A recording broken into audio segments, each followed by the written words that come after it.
Welcome to the NBA Coast to Coast podcast brought to you by thelines.com. Coming to you from the West Coast, Josh Lander, joined by Nate Weitzer. He's on the East Coast, and we're looking at just 4 games here on Tuesday. Still plenty of roster and injury news to come out, so got to wait on a couple things here. But we've got some looks at some best bets on sides and totals, even a little bit of same game parlay stuff here in the best bets for you today. Also have player props up in a separate episode, so make sure you are subscribed to the channel and don't miss any of the action the rest of this season. Also want to make sure that you are subscribed to that email newsletter. We've got the link in the description of the video there. Everything you need to know about what's going on thelines.com, and the little bonus parlay that Nate and I have put together each Friday when that comes out. 3-0 now, looking to get you guys about 4 units on the season with just those 3 plays. So hopefully you're checking that out every Friday. But let's go ahead and jump right into what you've got here for your first best bet for tonight, Nate.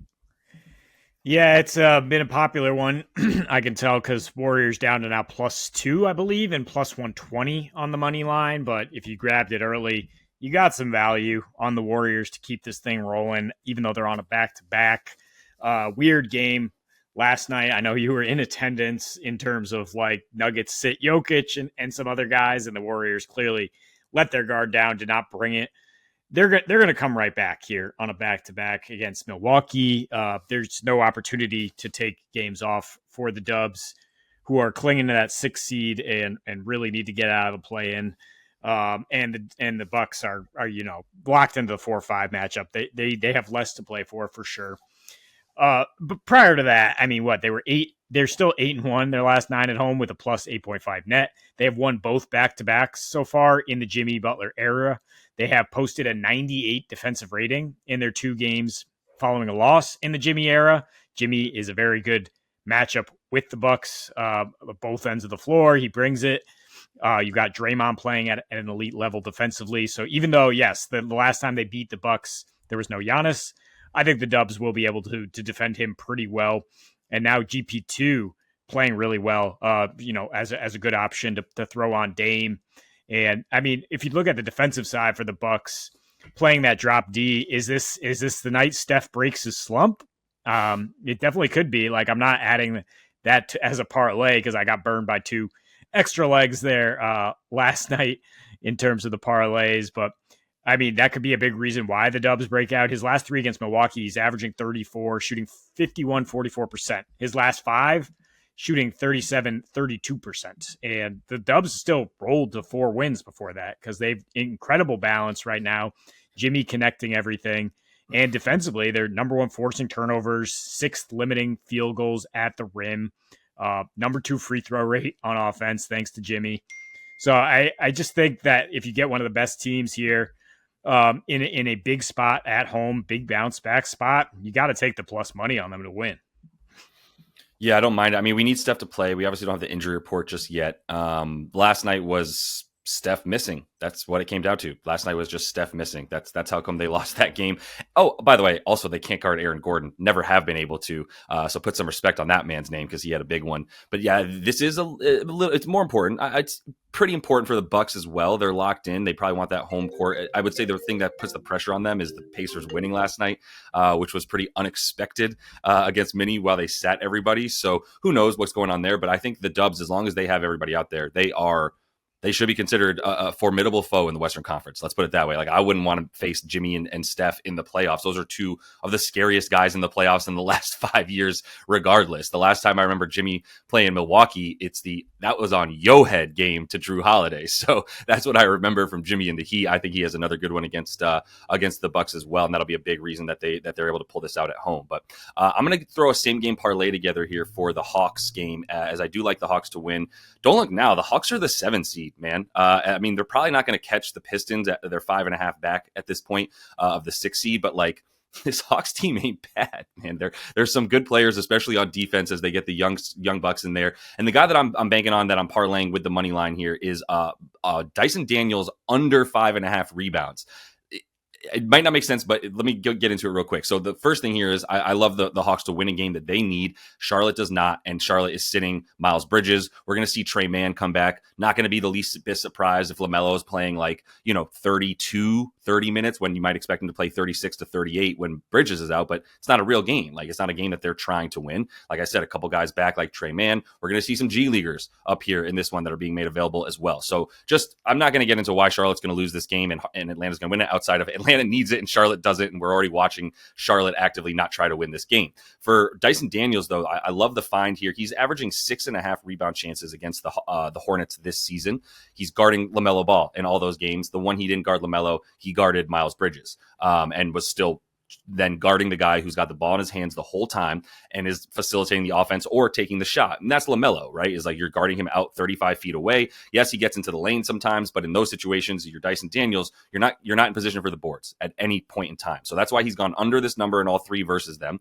It's why he's gone under in a couple other sort of similarly correlated games where he's guarding the best player on the other team, and that's his whole job. And that's all he needs to do is face guard that guy, which doesn't even make him available for rebounds. Not only turning, like he's not even facing the basket, right? He's rarely turning around. He's just boxing out his guy or making sure he doesn't get that shot off. So that's why I love the under there for him. And I'm going to keep going back to that in these situations for guys like him where they're guarding the best player that's out on the 3-point line, under on the boards where they're just really unavailable. The chances, like I said, if he gets 6 rebounds on 6 or 7 chances, which is what he's averaging against them, God bless, I'll tip my hat. But I really like the negative correlation that you get here, getting it nearly 2-1 on your money. Yeah, I mean, my separate research here on Dyson gives a really good look on the assists. So yeah, I think in player props, I'll go with you on the money line here. Also, really like the under here because I mean, Charlotte's offense is going to be dreadful, right? I mean, without Miles Bridges, this is his first game out in almost 2 months, and they've really relied on him. They've been yanking LaMelo. I mean, I almost wanted to fade him, but with Miles out. And with the Hornets at home, maybe they won't yank him in the fourth quarter like they have been doing. But yeah, Dyson, I understand if he's guarding LaMelo, why he wouldn't be near the rim to grab these boards. As far as dimes, though, yeah, I mean, I can get into that later. But yeah, Atlanta should be able to hold the Hornets offense down here. They should just be pretty poo-poo. And with no Karis LeVert, that's more playmaking for Dyson Daniels. So. What are we at? 214 here for a Boston Celtics home game, over 214. Yes. The Nets, I mean, I know they're playing slow. They had been, they had ramped it up and then they played at an 83 pace against the Celtics. And that game still got to 233, right? I don't understand why not only it opens at 217, but it's dropping. Maybe it's a trap, but like, I don't think so. Like, I just think the Celtics can probably carry you on your own. And I think the Nets are probably going to cover this 14. Like they just always come to play, whoever they have. Like they don't have Cam Thomas, but Cam Johnson's playing really, really well right now. And they've got a bunch of guys who try hard and they're just very well coached. And the Celtics are not going to take them that seriously. Jaylen Brown out, Tatum questionable. They average 4 more 3-point attempts per game without Jaylen Brown. So, I mean, it is a 3-point regression possibility here that like, one way or another, they could either score 130 or they could, I guess, have a clunker here. But you look at it generally, they're over this total in 9 of their last 10 when they're double-digit favorites. That's the Boston Celtics when they're expected to, since they've had like some of those blips against Toronto and whatnot. They've been expected to win, and even if they sit both Jays, we saw Peyton Pritchard, Derek White just go nuts, right? I mean, they're just going to hoist threes all day at the Garden. They have Porzingis back to spread the floor. They got 52 paint points last game with him back, right, to really carry that result back for them. And now you can do it inside and out. And that's really the only way that Brooklyn's been able to survive defensively is that a team has struggled one way or another. Like you look at the Cavs shot 24% from 3, very much an outlier for them. You look at the Lakers shot 48%, but then like Luka and Austin Reeves are like 20% inside the arc. So like the Celtics, they can get it both ways. And the Nets are giving up a ton of corner threes in their last 5. They've been lucky on the above the break percentage. I think the Celtics light them up a little bit here, but the Nets are close enough that we get over the total. Yeah, I think it makes sense. If the Celtics aren't going to keep coming to play against them, and who knows if Tatum plays, but even if Tatum plays, or if Tatum doesn't play, I kind of like the over more, as I think he's just going to a guy who against this team who's sort of shown he's lackadaisical. He came out, dominated the first quarter and first couple quarters of the last game, and then just kind of took his foot off the brake, or put it on the brake, took it off the gas, and that's what I would see happening again here. Is even if they come out to an early lead, then they're just going to let the Nets come back into it. If they don't come out to the early lead, they're going to claw back into it by scoring a lot. So yeah, I think there's going to be some good clock stoppage as well. Probably getting to the line if they are going to be attacking the bucket a bit more in this one. But I have a lean here in the last game. We've only got 4 games. We don't know what's going on with Evan Mobley, and it's just too important to me. But even if Evan Mobley is in, I think this goes up even more. Right, it's 2.5 right now in favor of the visiting the road favorites here for the Cavs in LA. If he plays, I think that probably goes like 3.5. He's worth at least 1 point, if not 2, up to 4.5 points there. But I still like taking the Clips right now at plus 2.5, and I probably would just buy in again at 4.5. I really believe in them in this game with all 4 guys back, with Norm available now. Not sure what Norm we're getting yet, but I'm glad that we got one of those sort of rusty games out of the way for him in the last one, and now he's kind of back. I think you expect close to 30 minutes for him.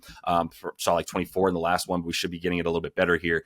Like, look, I'm not in a rush to fade the Cavs, but I am in a rush to take the Clippers seriously when they come up against a good foe at home, especially. That's basically what I'm looking at here, is some decent splits for them when they play at home versus on the road. And the defense stays pretty much just dominant regardless. It hit a big sort of bad stretch there over the last 10. They still have the second best defensive rating in the on the season, but in their last 10 down to 19th, then in their last 5 back up to 8th. So I'm still back to believing in this team, and their pace is what I think is going to sort of trip up Cleveland. I do think that's going to be their advantage, is Cleveland when they have to play slower paced teams, teams that can at least impose their will in terms of the pace. That has been a little bit more of a problem with them. It's hard to find blemishes with Cleveland when you don't lose more than like 11 games at this point in the season or whatever. So like, it's not like you're going to find a ton that's like, oh, here's where they're weakest. But if you want one spot, I would imagine on defense for them, you can get to the free throw line a ton. They are 19th in their last 10 games in free throw attempt rate against them,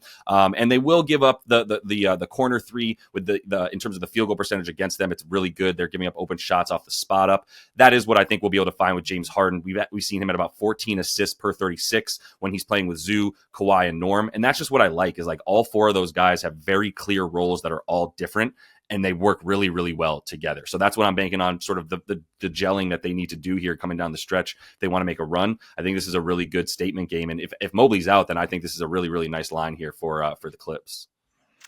Yeah, I mean, following the logic that the Cavs don't really have to worry about the 1 seed at this point, but right. The Clips for me are like, yeah, they're like the Heat West now at this point for me. I'm just like, they could go either way against anybody. Just won by 50 against Charlotte. Cavs just lost. Could be a trap in that sense, but yeah, that's why it's just a lean. Yeah, we're not really looking to bet heavy on this one. Yeah. And that's the other part, though, is like the Cavs, even in the game, like they gave it up there against the Magic. They were up by 15, 16 points. All of a sudden the Magic are winning that game by 4 on the road. Like, yeah, the Cavs just are kind of like just going down the stretch, waiting for that playoffs. Could not come faster for them. I think that might happen in the game again here against the Clips. But that's all the time we have for you in this one. Definitely make sure to subscribe to that channel. Do not miss any of the bets that we're bringing you here. Play a props in the other episode as well. And until we see you next, happy betting.